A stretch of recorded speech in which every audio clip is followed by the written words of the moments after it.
Terbaik, saya ambil dua-duanya. Optik Melawai, when you expect the very best. Bahwa setiap tahun Kementerian Sosial ini mendapatkan antara 140 miliar sampai 150 miliar setiap tahunnya dari undian gratis berhadiah.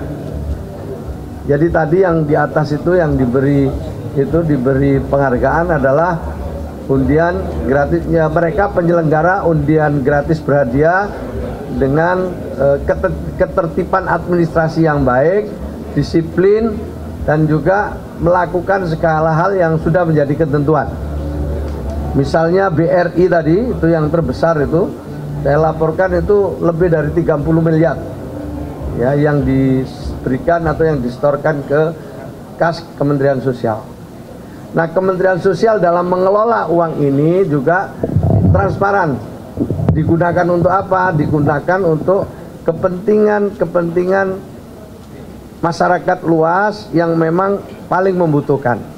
Bisa untuk pengadaan air bersih, bisa untuk pengadaan rumah tidak layak huni, bisa juga untuk bangun jalan, atau juga mungkin peralatan-peralatan pertanian atau peralatan-peralatan yang dibutuhkan sesuai dengan kebutuhan masyarakat yang mengajukan. Nah, nanti memang ada mekanisme juga untuk mengajukannya itu, kemudian ada asesmen, setelah melalui proses asesmen baru nanti disetujui. Jadi uang yang didapat sepenuhnya kembali kepada masyarakat yang membutuhkan. Saya kira itu. Ada tambahan? Ada pertanyaan? Mana orang? Kalau sekarang kan kita masuk ke era media sosial tuh ya Pak.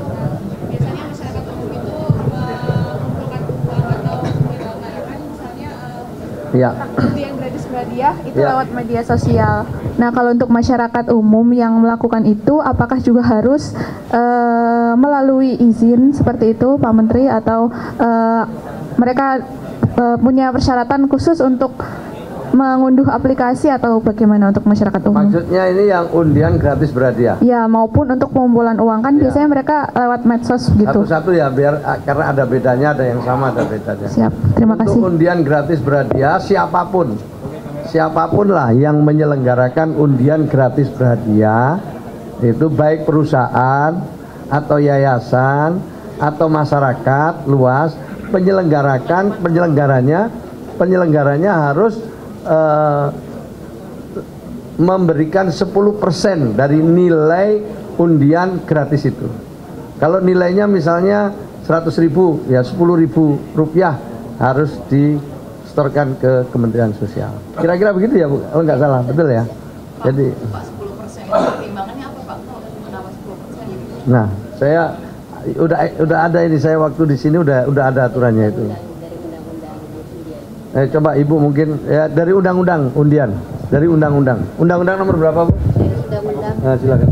Dari Undang-Undang nomor 22 tahun. Proses undian gratis berhadiah itu ya Bu ya? Ya, betul. Terus kalau untuk pengumpulan uang dan barang itu yang mengajukan sama harus lembaga yang berbadan hukum. Apapun itu harus berbadan hukum. Kemudian donasi itu harus dipertanggungjawabkan. Kalau di atas 500 juta dia harus mengundang akuntan publik, ya kan? Kalau di bawah 500 juta cukup akuntan intern atau audit intern. Sudah cukup jelas aturannya itu. Kalau untuk pengumpulan uang dan barang. Jadi sebenarnya kalau ada pihak yang mengumpulkan uang dan barang, ya itu kalau tidak memiliki izin itu bisa diberi sanksi. Nah, nanti sanksinya Ibu bisa menjelaskan. Tapi saya ingin mengajak ya kepada semua pihak, mari kita ikuti semua ketentuan yang ada, biar di kemudian hari kita tidak menyisakan persoalan. Niat baik saja tidak cukup, tapi lebih daripada itu, yang berikutnya adalah taat kepada segala ketentuan yang ada. Oke, ada lagi? Cukup? Pak, untuk statement Pak Menteri terakhir kan kalau ada misalkan stakeholder yang ingin memberikan bantuan sosial agar melaporkan ke Kemensos akan diberikan ke tujuan yang tepat sasaran Pak Menteri. Itu himbauan. Jadi himbauan ya, sekali lagi ini sifatnya himbauan bagi yang Bapak Ibu sekalian penyelenggara bantuan penyelenggara pengumpulan uang dan barang itu tentu dia bisa melakukan apa saja sesuai peruntukannya ya. Tapi kalau mau dengan Kementerian Sosial, kami akan menyediakan data dan sasaran yang bisa diintervensi oleh para penyelenggara pengumpulan uang dan barang. Nah, jadi silakan untuk diintervensi. Kalau ini sifatnya saran, himbauan, gitu, tidak wajib, gitu. Tapi ada range-nya nggak sih Bu? Atau semua nilai atau nominal harus dilaporkan gitu? Ya ada range-nya misalnya berapa juta atau berapa gitu? Ya 500 juta ke atas dilaporkan, 500 juta ke bawah juga harus dilaporkan setiap 3 bulan. Jadi izin yang kita keluarkan itu hanya 3 bulan. Setelah 3 bulan diperbarui, setiap 3 bulan diperbarui.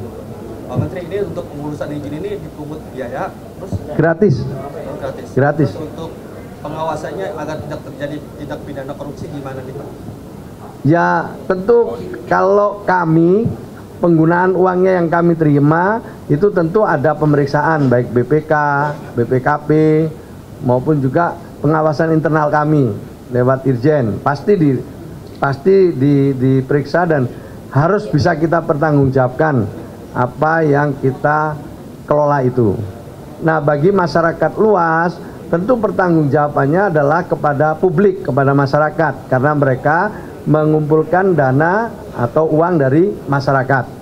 Nah, yang berikutnya secara administratif apa yang didapat dan penggunaannya itu seperti apa itu dilaporkan juga secara tertulis kepada Kementerian Sosial. Ketentuannya seperti itu. Ya, jelas ya? Ada lagi cukup ya?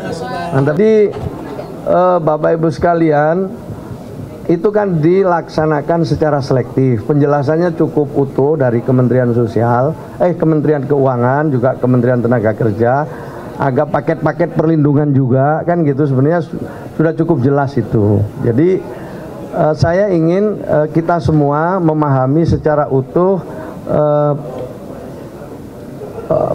pelaksanaan PPN 12% itu. Itu saya ingin jangan dipotong-potong. Jangan juga akhirnya nanti berita yang terpotong-potong itu membuat salah persepsi di tengah-tengah masyarakat. Terbaik, saya ambil dua-duanya. Optik Melawai. When you expect the very best.